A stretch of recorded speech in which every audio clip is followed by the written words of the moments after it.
Pode ser, irmãos? Vamos abrir nossa Bíblia, página 17 do nosso devocional, Gênesis capítulo 1 e o verso 27. Criou Deus o homem à sua imagem, a imagem de Deus o criou, homem e mulher os criou. Senhor, ajuda-nos nesta noite por misericórdia, orienta-nos com sua graça maravilhosa, abre o nosso entendimento, que o Senhor nos dê nesta noite espírito de revelação, para compreender verdades muito mais profundas que a mente e que os olhos podem ver, Senhor. Sê conosco em nome de Jesus. Amém. O céu, sexto dia, criação do homem. Esse é o sermão 157 do sexto dia. A Bíblia versus secularismo é o sermão 105. Lá em cima deve ser o sermão 180. A Bíblia nos adverte repetidamente sobre um perigo sutil e devastador, o perigo de sermos enganados, não por um inimigo declarado, mas por uma falsa luz que imita a verdade.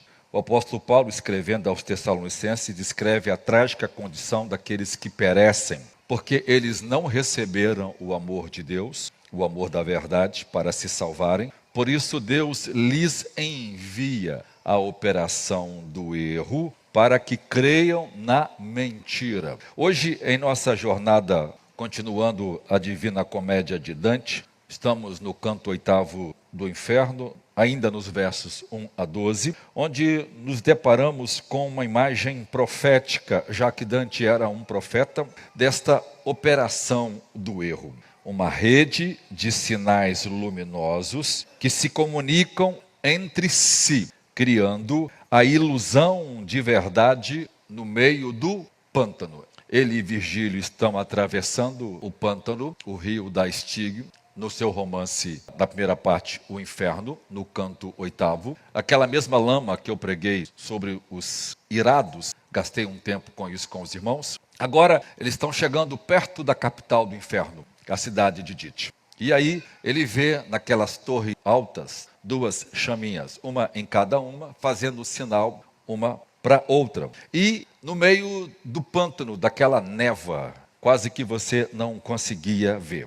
Todos esses detalhes do poema, que parece ser uma linguagem muito simples, são demasiadamente profundos. Eu já estou aqui há muitos sermões e não consegui dissecar toda a estrutura. Então, o que nós vamos analisar hoje não é apenas uma poesia antiga, mas um diagnóstico sobre a nossa própria era. Nós vivemos em um tempo onde a verdade foi substituída pelo consenso, onde a voz de Deus é abafada pelo eco da multidão. Então, hoje vamos tentar dissecar essa arquitetura da malícia que constrói as fortalezas do engano, já que nós estamos agora entrando nos pecados da malícia, no reino da malícia, e como essas fortalezas de engano estão sendo construídas na nossa mente, em nossa cultura, e o espírito do anticristo está usando essa cultura para condicionar a nossa mente para que ela seja dominada. Na quarta passada eu vou falar sobre o controle da mente, como nós estamos sendo controlados mentalmente. Esse nível de controle está aumentando cada vez mais, a fim de que as pessoas sejam completamente controladas. A pesquisa demonstra que em 15 anos os homens serão controlados por um botão. Uma agência de propaganda vai dizer assim: eu preciso vender 100 mil carros em um mês. Ela vai apertar um botão, mandar uma mensagem para a internet. Na metade do tempo, esses 100 mil carros serão vendidos. Queremos vender esse tipo de objeto, esse imóvel, qualquer coisa. As pessoas serão comandadas, elas não terão mais a capacidade de resistir. Isso aos irmãos, que a semana passada uma grande influenciadora apareceu no estádio de futebol com uma bolsa de quase 200 mil reais. A empresa que fabrica essa bolsa esgotou o estoque de bolsa em menos de 20 minutos. E ela custa 200 mil reais. O diabo está forjando uma cultura que será comandada por botões. As pessoas vão perder a capacidade de tomar as decisões. E isso é feito por meio de uma interação de hormônios. Por isso as chaminhas, que são as luzes, já que a internet é luz, se a luz não existisse, a internet não existiria. Então, esse comando que a gente recebe tem moldado uma cultura. Então, na quarta passada eu vou falar sobre lavagem cerebral, sobre o controle da mente, na quarta que vem, aliás, para eu encerrar essa parte aqui. Então, hoje vamos começar. Então, primeiro é a câmara de eco e a fumaça da alma, a patologia ou a doença do discernimento na era digital. Eu ainda estou tratando exaustivamente da mecânica da ilusão espiritual no inferno, no canto 8º, dos versos 1 a 12. Eu vou ler o poema até o 12, para os irmãos entenderem onde eu estou. Digo, continuando, que muito antes que nós chegássemos ao pé da alta torre, nossos olhos foram para o seu cume, por duas chaminhas que lá vimos acender-se, e a outra de longe dá sinal em troca, tanto que o olho mau a podia ver. Eu, voltando-me para o mar de todo o saber, disse: isto que diz e que responde aquele outro fogo, e quem são estes que o fizeram? E eles a mim, sobre as ondas sujas, já estavam divisar aquilo que se espera se a fumaça do pântano não te o esconde, ou não tivesse escondido. Eu vou explicar o poema ao longo da ministração. Então, essa arquitetura da validação, que é a câmara do eco. Essa é uma expressão que eu coloquei em português, mas ela está em inglês, que se refere ao ambiente da internet, que não é um ambiente neutro. Você entra na internet e se você entra em um grupo, aquele grupo é chamado de câmara de eco. É como nós estamos aqui dentro nos comunicando, de tal forma que o som bate naquela parede e como o tratamento acústico facilita para que o som seja acústico, então ele bate, reverbera e volta melhor do que ele foi. Só que quem está lá fora não ouve os ruídos daqui de dentro. Esse é o conceito dos grupos de internet, onde aqueles grupos se conversam e mantêm uma validação comum. O que Dante descreve aqui, esse sinal da torre, não fica sem resposta. A outra de longe dá sinal em troca. Então uma chaminha pisca e a outra de longe dá sinal em troca. Esta é a arquitetura da rede fantasma da malícia que eu estou pregando esses dias. Essa falsa luz é validada por um eco. Por isso a palavra, como está aqui, o eco. O sinal enviado tem uma resposta. O que Dante descreve, uma torre sinalizando e a outra respondendo, e o que pode ser aplicado perfeitamente à igreja e à internet, é o mecanismo da validação circular. Para a gente explicar isso melhor e mais profundo, eu vou explicar hoje esses mecanismos e a sua estrutura funcional. Primeiro, vamos entender um pouco da engenharia do consenso artificial. Quando falamos da câmara do eco, isso que eu acabei de explicar aqui, ou do algoritmo da confirmação, não estamos usando metáforas poéticas. Nós estamos descrevendo uma engenharia comportamental extremamente pensada, criada para controlar e manter o controle das pessoas. Aí a letra A vem, então, a ilusão do consenso. Isso é perfeitamente demonstrado nas áreas de comentários, likes e curtidas. É uma bolha que o algoritmo da confirmação cria. Quando, por exemplo, o guru, o influenciador, a celebridade, posta uma chaminha de sabedoria humana, milhares de outras chamas distantes, que somos nós, respondemos: uau, isso ressoou comigo, é exatamente isto que eu precisava ouvir.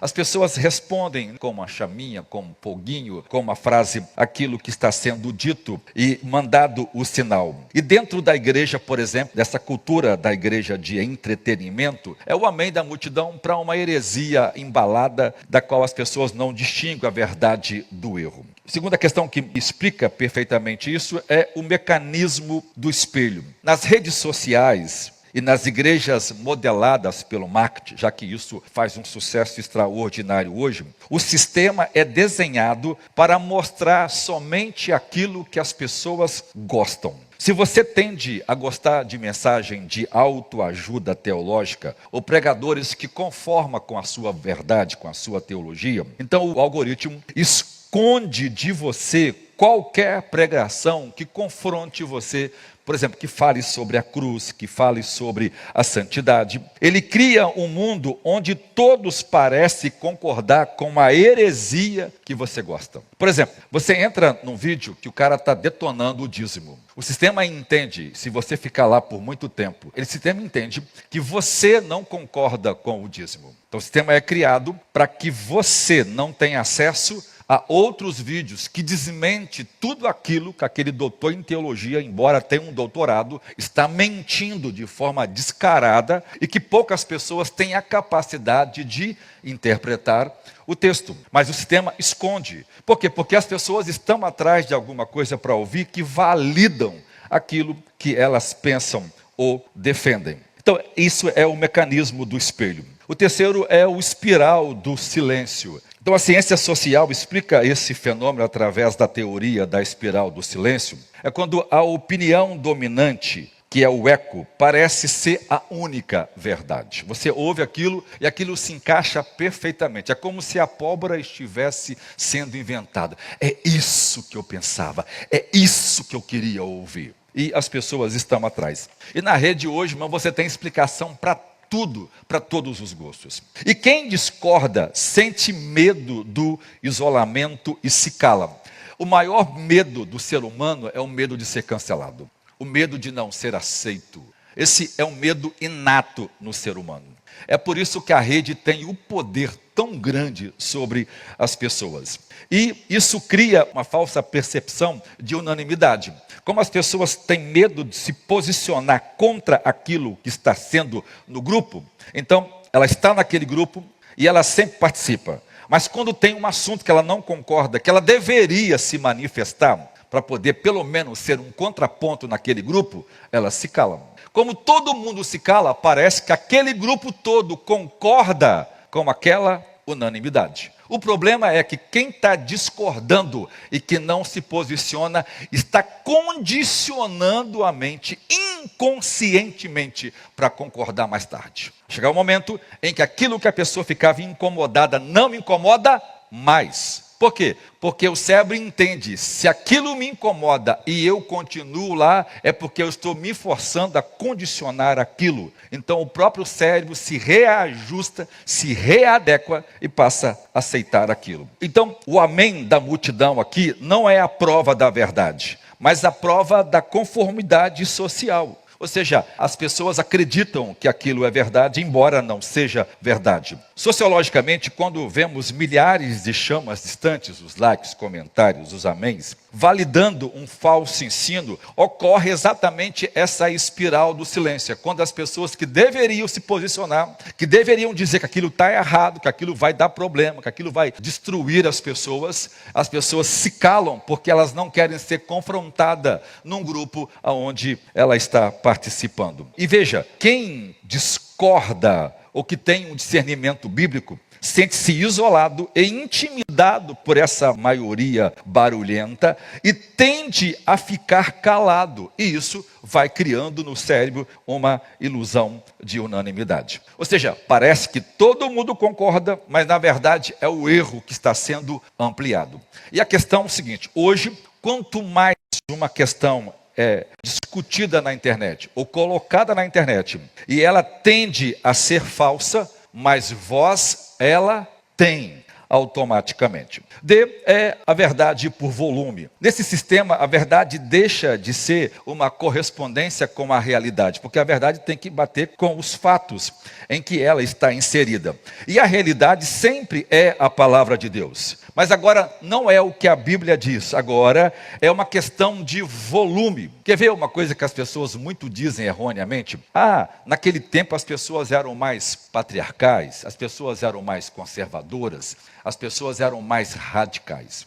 As pessoas estão dizendo que quem veio antes de nós eram doentes, porque foram comportamentos opressivos e distúrbios psicoemocionais que produziu tudo isso. E quanto mais antigo é, pior. Ou seja, a psicologia moderna está vendendo a ideologia mentirosa, desonesta, irracional de que os nossos pais não prestavam. Se eu quero hoje me basear numa verdade, eu preciso voltar ao princípio dogmático. Nenhum de nós aqui consegue se firmar na verdade baseado no que nós temos hoje.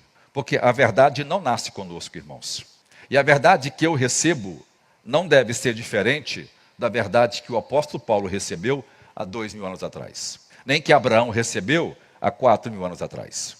É a mesma verdade. A essência é a mesma. Não muda absolutamente nada. O diabo está formatando e já formatou uma mente que não tolera a verdade das Escrituras. Então vejam, nesse sistema, a verdade passa a ser uma questão de volume. Se gritam alto o suficiente, em grande número, o cérebro humano assume que aquilo é verdade. É natural. Isso acontece o tempo todo por causa da nossa mente que pode ser condicionada. Segundo, é a prova social que provoca um falso alívio cognitivo.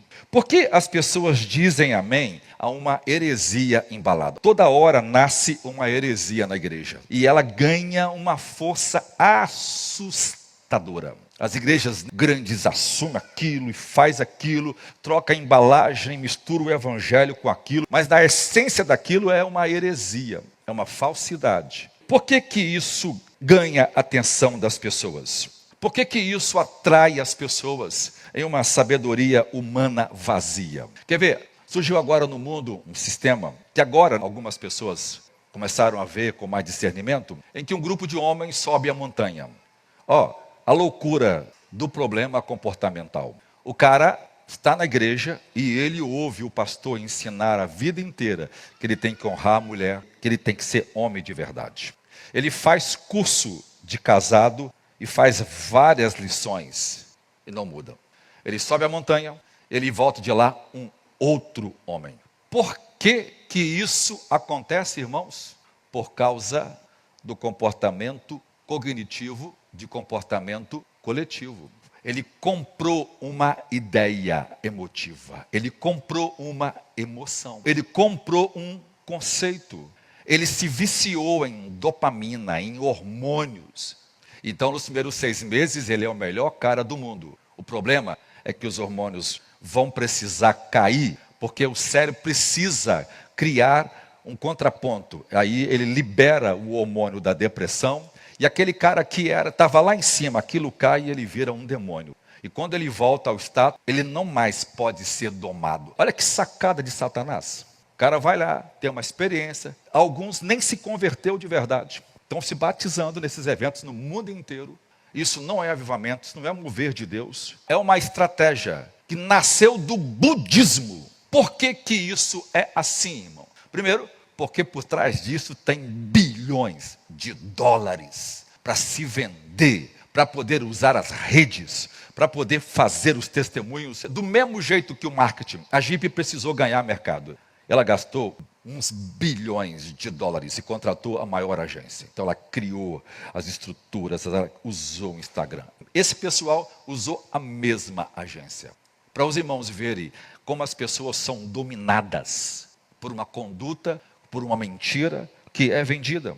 E por que vende? Por que as pessoas acreditam? Então vamos lá. Primeiro, é o princípio da prova social. A psicologia explica que há momentos de incerteza que o ser humano olha para o comportamento de outros para saber o que fazer. É por isso que está todo mundo falando daquilo, está o tempo todo postando, porque as pessoas vão imitar aquilo, porque elas precisam daquilo para validar o seu comportamento. Se vejo milhares de pessoas seguindo tal pastor, o famoso, o meu cérebro entende, olha, eles não podem estar todos errados. Isso deve ser de Deus. Por quê? Porque a multidão torna-se o critério da verdade. Os números são fantásticos. Sobe 400 homens e as mulheres todas contando o testemunho desembolado de que os maridos mudaram. Os pastores apresentando estatísticas faraônicas de batismo. Que argumento que vence isso, irmãos? Não tem argumento humano que vença isso. Por quê? Porque isso é um jogo de controle, de domínio. E aí, o que acontece? A multidão torna-se o critério de verdade. Muita gente mudada, muita gente salva. Você já imaginou se isso validasse a verdade? O fato de alguém converter, isso validava o método? Isso é um problema. O outro ponto é o alívio da dissonância cognitiva. A verdade bíblica normalmente gera um desconforto por causa do confronto do pecado. A nossa natureza é essencialmente má, irmãos. E não há nada de bom em nós. Então, nada que afaga o nosso ego é bom. Por quê? Porque quanto mais fizer, só esconde o quão ruim nós somos. E a gente nunca é tratado naquilo que deveria. Por que, por exemplo, hoje as igrejas que trabalham com discipulado criaram um princípio que eu acho um absurdo. Eles baixam o nível e não ensinam nada profundo das Escrituras para as pessoas se reunirem. Saem de casa, vai para uma célula, discutir um assunto que não tem nada a ver, um bate-papo que não presta para nada, que não edifica ninguém, que não cresce ninguém, só cria relacionamento e diz que isso é método de crescimento de igreja, irmãos. Mas olha a sacada, isso é uma imitação de um projeto original. Qual é o original? Nasce na Coreia do Sul. Os crentes se reúnem para orar. É uma hora de culto. Então eles oram 40 minutos. Depois alguém pega as Escrituras e comenta de forma profunda o texto. Isso fez as igrejas crescerem. O Clube Santo criou mais de 10 mil lares em Londres com oração. Era reunião de oração com o ensino das Escrituras. Ou seja, as pessoas estão torcendo a verdade. Por quê? Porque a verdade gera desconforto. Então, essa sabedoria humana, siga seu coração, você é campeão, gera conforto. Você vai na igreja, o pastor prega um sermão, você vai vencer o medo. Outro dia alguém foi em uma conferência que ele voltou de lá extasiado, tanto que ele ouviu, que ele ia crescer, que ele ia fazer. O cara ouviu 50 mil profecias. Mas eu que sou pastor, sei. O cara não tem caráter nem para assumir o trabalho que ele faz. Mas nós estamos sendo tomados por um conjunto de coisas que algumas de Deus e algumas não. E a mistura disso tem gerado mais problema do que ajudando. Então, quando um guru posta sua chaminha, isso alivia a tensão interna. Às vezes, algumas pessoas seguem alguns devocionais na internet. Eu fico impressionado. Às vezes o texto da pessoa que está falando é o Ctrl+C e Ctrl+V do outro devocional, onde quem está falando é o Pai de Santo. Quando você analisa o que um cristão, um pastor está falando e que o outro lá da Umbanda está falando, é a mesma coisa. E aquilo tem 3, 5 milhões de pessoas ouvindo aquilo todos os dias. Mas se fosse um devocional realmente bíblico, não teria 20 pessoas. Por quê? Porque o que é de Deus jamais atrai as pessoas. E você sabe disso, é só você ver como você luta para ser fiel em tantas coisas. Então, bem, o amém da multidão, então, não é uma concordância com a verdade. É um suspiro de alívio coletivo, porque alguém lhe disse o que querem ouvir e não o que precisam ouvir. Uma coisa assim impressionante. Nenhum de nós, escute-me, nenhum de nós é o que nós achamos que somos. Vou repetir aqui, ó. Nenhum de nós é o que nós achamos que somos. E se a verdade sobre nós for dita, a gente jamais aceita ela.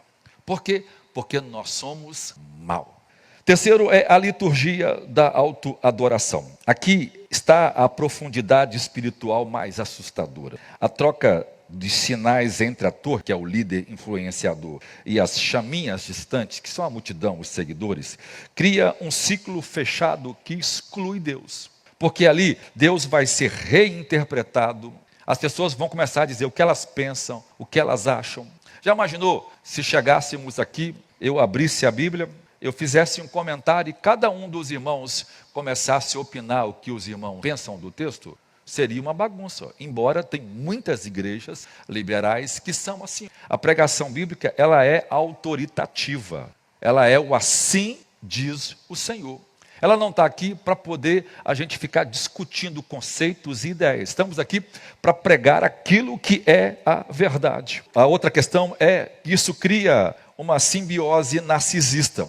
O líder da torre precisa da validação da massa para sustentar o seu ego inflado, a sua alta torre.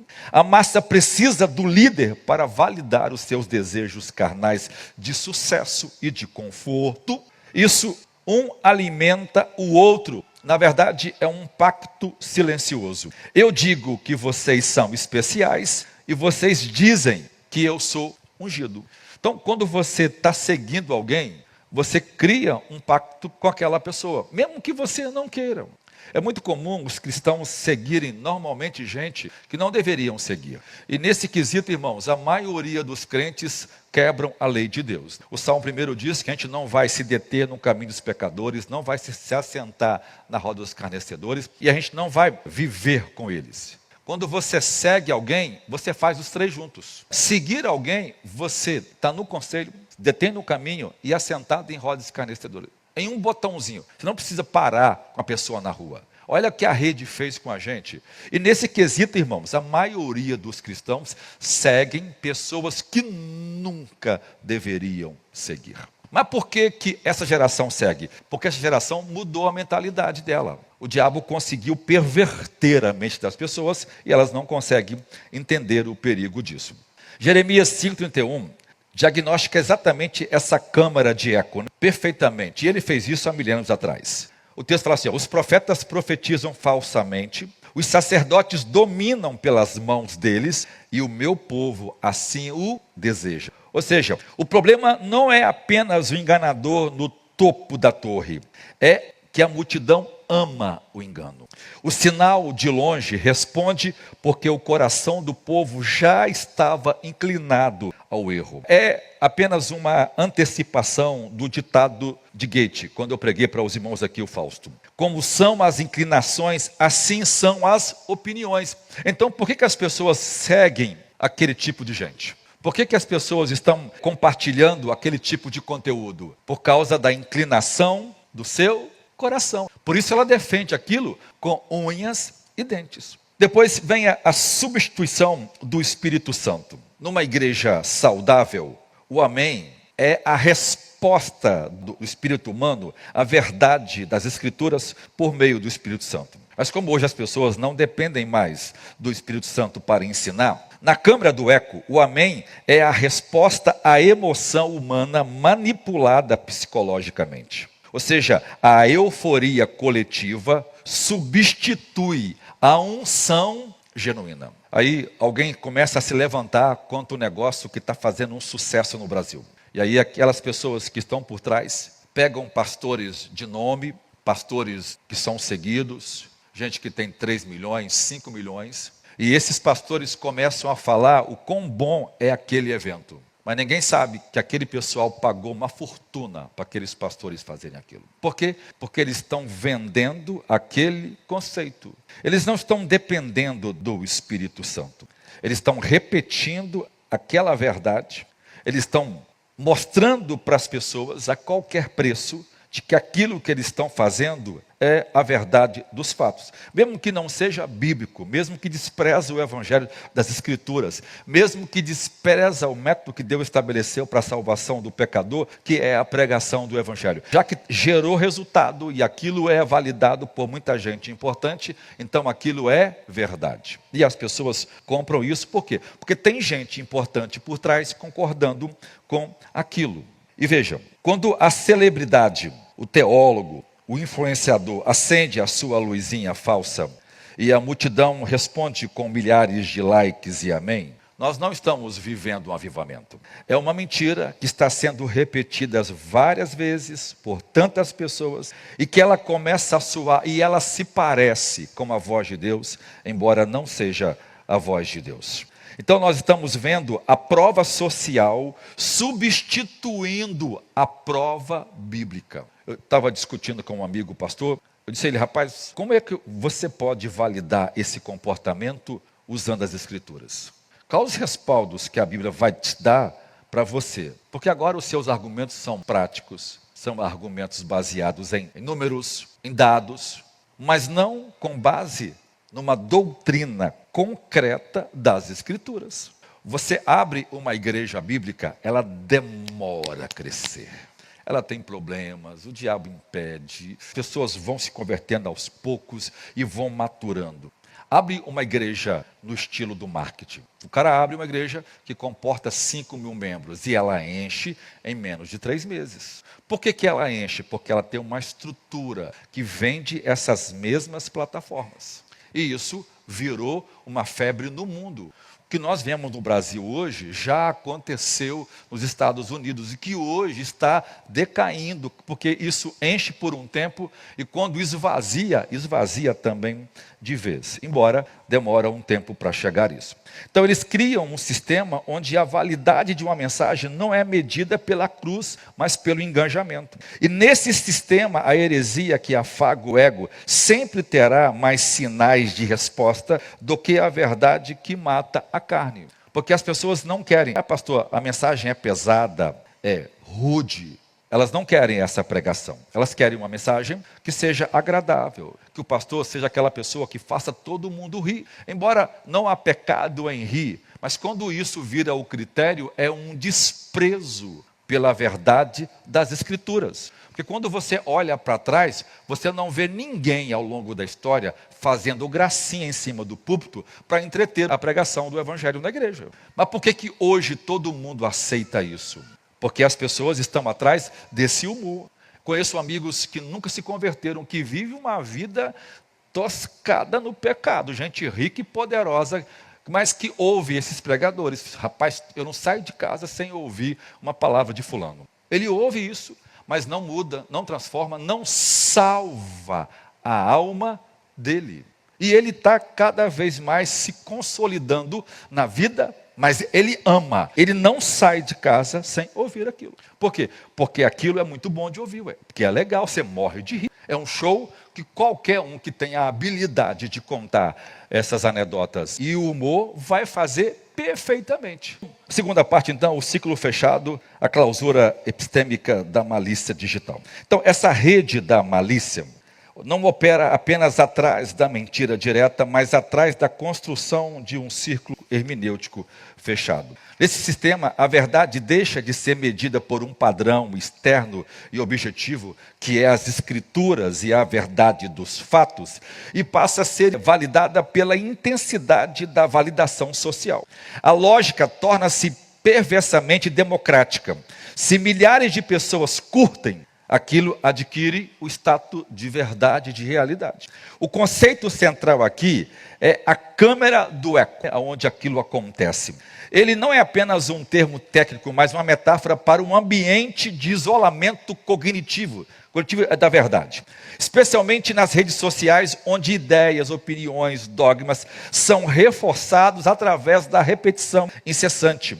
Enquanto pontos de vista divergentes são sistematicamente censurados ou ridicularizados. Esse fenômeno, ele simula uma câmera acústica. O som emitido não encontra barreiras, apenas paredes que o devolvem amplificado, isolando os ouvintes de qualquer ruído externo. Ou seja, aquela pessoa não vai ter acesso a um conhecimento mais amplo e verdadeiro do que aquele que ela já alcançou e está consumindo. E isso produz, então, aquela mecânica do isolamento. Isso reforça as crenças ou o viés de confirmação. O sistema não desafia o usuário, ele o adula. Os indivíduos encontram repetidamente informações que confirmam seus preconceitos pré-existentes. Ele cria uma falsa sensação de uma certeza absoluta.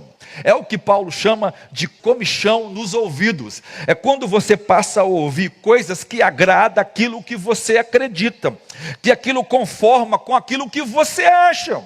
Eu encontro o tempo todo pessoas defendendo mentiras, mas extremamente heréticas. Mas elas ouvem pessoas poderosas. Não, ele tem um doutorado, ele fez isso, ele fez aquilo, ele é um teólogo. Estão ouvindo quem não tem autoridade para dizer. Estão ouvindo gente que não tem a noção de absolutamente de nada. Mas por quê? Porque aquilo valida o que elas pensam. E, irmãos, depois que o diabo condiciona a mente das pessoas com esses veículos, não há o que fazer. O que vai acontecer nos próximos 10 anos? Vai chegar um momento em que a pregação não terá mais o poder que ela tem. O que vai morrer nos próximos 10 anos? A pregação. Porque o pastor vai pregar o sermão, e se o pastor não pregar um sermão validando os conceitos, os ecos, que os membros estão acostumados a ouvir 24 horas no celular, os membros vão fechar os ouvidos à pregação do pastor. Ninguém está vendo, irmãos, que isso é um controle mental, que isso é uma lavagem cerebral.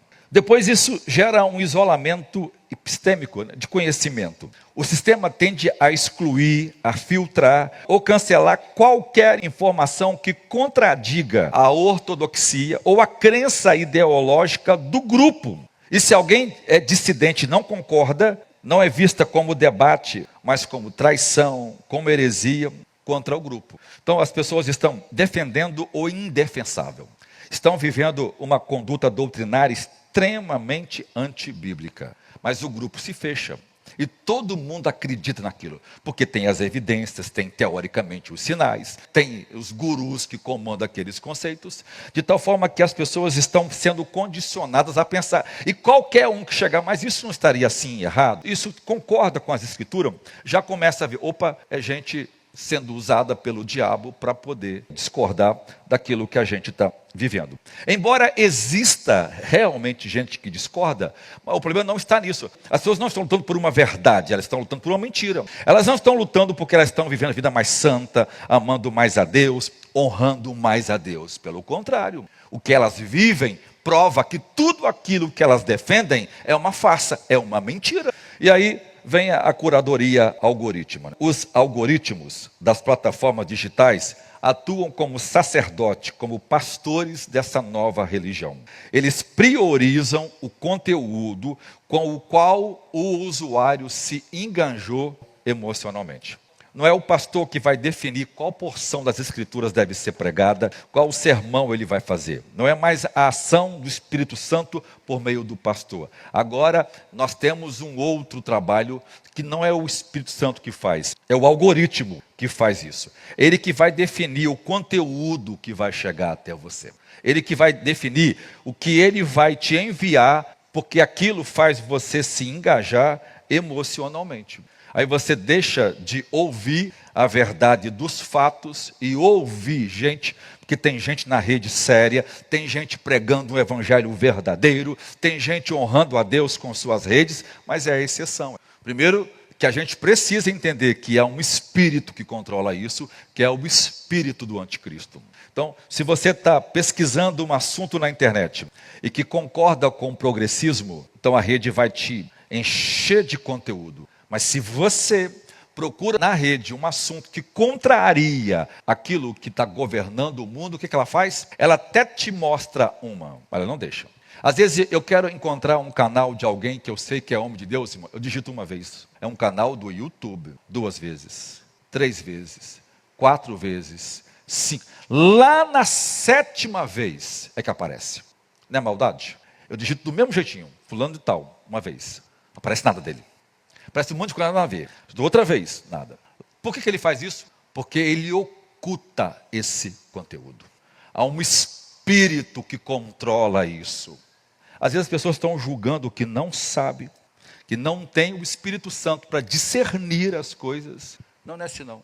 Para os irmãos verem. E eu estou me referindo a gente que deveria ser o padrão desse comportamento. Isso cria então uma bolha informativa personalizada, onde a realidade é distorcida para maximizar engajamento e não a verdade. Filosoficamente, a Câmara do Eco representa o triunfo trágico da imanência sobre a transcendência. Ou seja, as pessoas estão presas nessa caixa de som, nessa câmera de som acústica, e ela não consegue sair, ir além para poder ser ajudada. Por quê? Porque isso causa a morte do de fora. A verdade não vem mais de fora, ela vem de cima, ela vem da revelação divina, ela vem das escrituras. É ela que vai romper as nossas ilusões. Como essa verdade está sendo morta, essa verdade surge de dentro do grupo. Agora a verdade é fabricada pelo consenso humano e validado pela vox populi, pela voz popular. Vou citar aqui um outro exemplo muito clássico, porque é uma coisa que eu lido o tempo todo. É alguém dizendo assim: pastor, o dízimo é uma coisa do Antigo Testamento. Aí eu olho assim para ele assim, Eu falei, qual é o problema de ser do Antigo Testamento? O Antigo Testamento não é Bíblia? Ah, não, tem que estar no Novo Testamento. Aí eu pergunto, com que autoridade você usa esta premissa? Paulo diz que toda Escritura é divinamente inspirada por Deus. E ela é útil.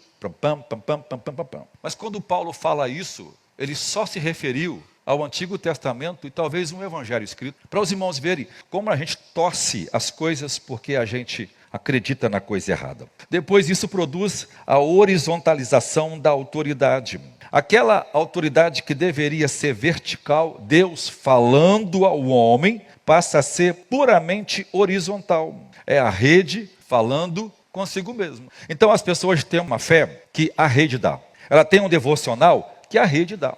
Ela tem uma teologia que ela vê os outros fazer. Então ela segue um pastor, ela segue o outro, ela segue um cantor, ela segue aquilo, ela segue aqui, ela segue um macumbeiro, ela segue um seclamar, ela segue um pai de santo, ela segue um muçulmano, ela segue todo mundo. E eu estou me referindo a crentes, irmão. Não estou me referindo a gente. Todo mundo não tem noção disso. Mas os crentes que deveriam ter e não têm essa maturidade. Então Deus aqui é substituído pelo espelho. A igreja ou o grupo social torna-se o autorreferencial, adorando a projeção dos seus próprios desejos e chamando isso de verdade. E veja, está todo mundo imitando todo mundo. Porque uma igreja fez sucesso, porque ela tem um telão tal, porque ela tem uma arquitetura tal, porque aí está todo mundo imitando, copiando, contrariando a pluralidade do evangelho. Cada igreja tem o seu estilo. Você vai na África, você vê uma igreja lá no meio do brejo, feito de estuque. Como não pode comprar uma televisão, põe lá telão, põe a televisão e estão cantando como se fosse no Brasil, porque isso chegou lá pela internet. E quem vai lá ministrar diz que esta é a forma de adorar. Aquele estilo deles de adoração natural, ao toque deles mesmos, próprio nativo deles mesmos lá, que Deus sempre usou, agora não existe. Porque as pessoas estão sendo envolvidas por uma cultura de um outro país que não tem nada a ver com a essência daquilo que o evangelho fez lá. Mas como isso virou um domínio mundial, mas controla todo mundo, até nisso interfere. Agora veja, qual é o principal problema? É o abismo do solipsismo. O solipsismo coletivo, então, é um problema. Essa é a doença final que a rede fantasma da malícia produz. A filosofia chama isso de solipsismo. Esse termo significa, literalmente, o isolamento absoluto do eu. Aqui, uma ilusão ou uma alucinação de um grupo, essa crença consciente ou inconsciente de que apenas a realidade do meu grupo é real. O grupo se fecha de tal forma que invalida qualquer fato, lógica ou verdade que venha de fora. A realidade deixa de ser objetiva e passa a ser definido pelo consenso virtual. Vejam, aqui no nosso contexto é a fumaça do pântano. É esse solipsismo coletivo, é o mecanismo que mantém essa ilusão de pé. Se o solipsismo clássico é a crença louca de que só eu existo, o solipsismo coletivo é a alucinação compartilhada de que só a realidade do meu grupo é real. Esse é o estágio final da doença. É o momento em que uma igreja, um grupo político ou uma bolha digital se fecha de tal maneira que a verdade deixa de ser uma correspondência com a realidade de Deus e passa a ser o consenso do grupo. Nesse estado, a autoridade das escrituras que vem de fora, de cima, é substituída pela validação que vem dos outros. Então vejam, nós estamos criando uma outra forma de fazer teologia, uma outra forma de fazer evangelho. Nós estamos criando um evangelho do anticristo.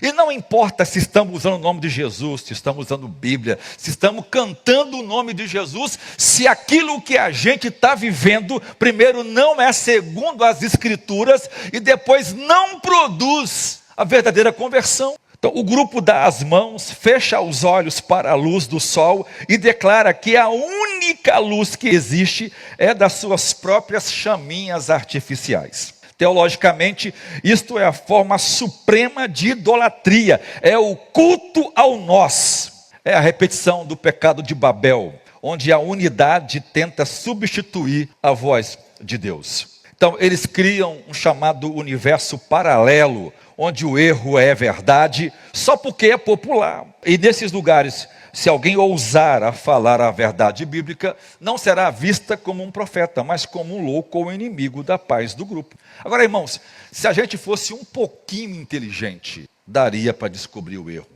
Porque, historicamente, nunca as pessoas preferiram a Deus em detrimento do mundo.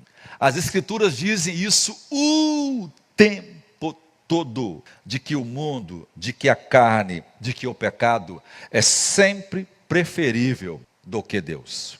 Você vê o povo de Deus em todo o Antigo Testamento vivendo na prática aberta do pecado. Quando Elias se levanta e fala: Senhor, só eu fiquei como seu profeta. Ele se tornou uma voz solitária, embora Deus guarda mais 7.000, e os 7.000 não é nada comparado aos 2 milhões de pessoas de Israel. Ou seja, a regra é sempre essa, é um grupo fiel, e a maioria sempre se apostatando da fé. Quem lê os pais da igreja percebe que a igreja teve esse mesmo problema no início. Historicamente, isso então é ainda mais evidente. Os nossos pais no passado diziam a mesma coisa. Olha que coisa absurda. Irmão, isso é doentio. É luzes, é foto, é vídeo. Uma realidade que não existe, é virtual. Isso não pode ser palpado. Isso promove em nós uma engenharia comportamental. Isso reprograma a nossa mente, isso reprograma a nossa teologia, isso reprograma as nossas emoções, isso reprograma o nosso entendimento da verdade. E isto vai nos destruir. Há um movimento crescente entre os católicos de renovação, uma volta aos padres dos desertos. Escute-me, irmão Luiz. Que vergonha eles entenderem coisas que nós deveríamos explicar. Há um movimento entre eles para fazer um sabá das redes. Eu vou contar quando eu chegar no final do sermão, nas próximas quarta-feira, o que eles estão fazendo. Jovens, no mundo inteiro entendendo que é uma mente que está comandando as pessoas. Hoje, a estrutura é o marketing, a estrutura são as ideologias, a estrutura é o streaming com os filmes, que vão coordenando, vão comandando e vão criando uma estrutura. Mas a malícia está controlando tudo isso, porque no final, quem é que vai comandar essa rede? O anticristo. Escute, irmãos. Às vezes eu chego para um pai, digo assim: olha, sua filha tem 9 anos de idade, tem 8 anos de idade, e você deu um celular para ela. Eu digo a ele: isto não é saudável. Isto vai destruir sua filha. Esse pai fica profundamente chateado comigo. Primeiro, que ele acha que ele pode fazer o que ele quer e eu não tenho que intervir. Também, aí concordo. Segundo, que ele é responsável pela filha. Mas dá 2 anos, ele percebe que a filha está viciada em pornografia, que a filha já está tendo problemas comportamentais seríssimos. E detalhe, a filha está todo dia à noite, acordando de madrugada, com demônios fazendo barulho, andando literalmente dentro de casa. Aí quer a ajuda do pastor. Eu pergunto assim: qual foi a porta de entrada? Eu disse a você isso. Você vê, para o pai é legal dar tecnologia para o filho. Isso não é tecnologia, gente, isso é uma arma. Isso mata mais do que um revólver. Mas os pais não.